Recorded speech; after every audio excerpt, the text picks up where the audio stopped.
दीदा ना लिहाज बरसों के एहसानात भी नजरअंदाज। ये वही अफगान क्रिकेटर्स हैं जिन्हें बैट पकड़ना, बॉलिंग कराना सब कुछ पाकिस्तान ने सिखाया। चवन था जिनके असां क्रिकेट सेखारी उहे हाणे अखियूं था ॾेखारीनि।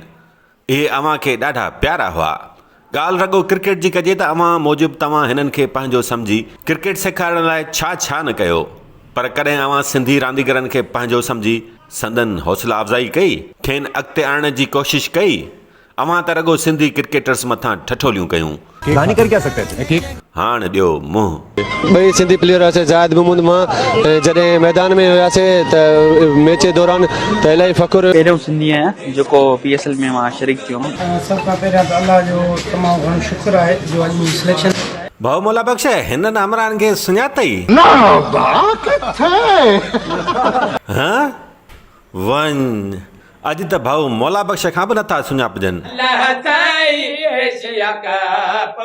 हिननि हमराहनि मौलूद गाए पे दऊं घिरियूं त पाकिस्तानी प्लेयर्स शाल मैच खटीनि। भाउ वारनि जी दुआ त कोन घामी, बाक़ी इन ई धुन जो ई गानो मशहूर थी वियो।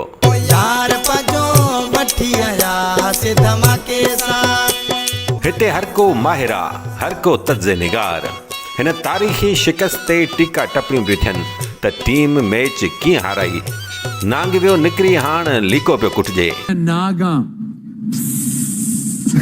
पिया कुटीन पाकिस्तानी टीम जे हाराइण जा सवें सबब थी सघनि था, पर छा हेड़ी ख़राब कारकर्दगी जो वॾे में वॾो कारण उहो सिफ़ारिशी कल्चर न आहे जेको बार बार बदतरीन शिकस्तूं ॾेखारे थो। बार बार हाराइण बावजूदि इहो सिफ़ारिशी कल्चर ख़तमु थियण बदिरां वधी वण थी रहियो आहे। जॾहिं क्रिकेट जे सभ खां वॾे आलमी इवेंट लाइ सेलेक्ट कयल टीम में PCB जे भोतारनि जे वेझनि मिटनि माइटनि जी डिघी लिस्ट हुजे, जॾहिं भोतार वॾो पाण सियासी सिफ़ारिश ते भर्ती थियो हुजे, त पोइ मेरिट जी कहिड़ी उमेद रखी सघिबी।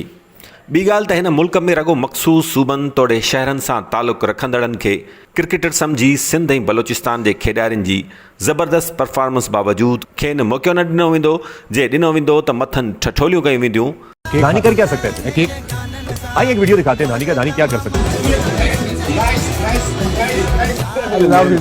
He is such a cute character. Such a cute character. त पोइ इहो न विसारणु घुर्जे त ठठोलियूं कंदड़ पाण बि ठठोल बणिजी वेंदा आहिनि। तव्हां सिंधी रांदीगरनि खे बेरो हुजण जा ताना रुमाल में वेढ़े ॾिना।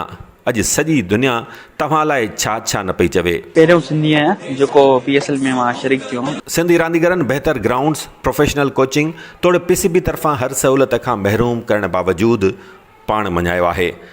सभ खां पहिरियां त अल्लाह जो तमामु घणो शुक्र आहे जो अॼु मुंहिंजी सिलेक्शन।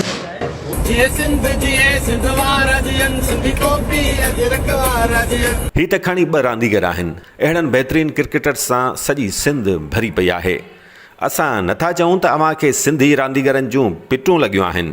हा, एतिरो सो ज़रूरु आहे जो तव्हां खे हाणे वर्ल्ड कप जी हर मैच में सिंधी रांदीगरनि जी कमी महसूसु ज़रूरु थींदी।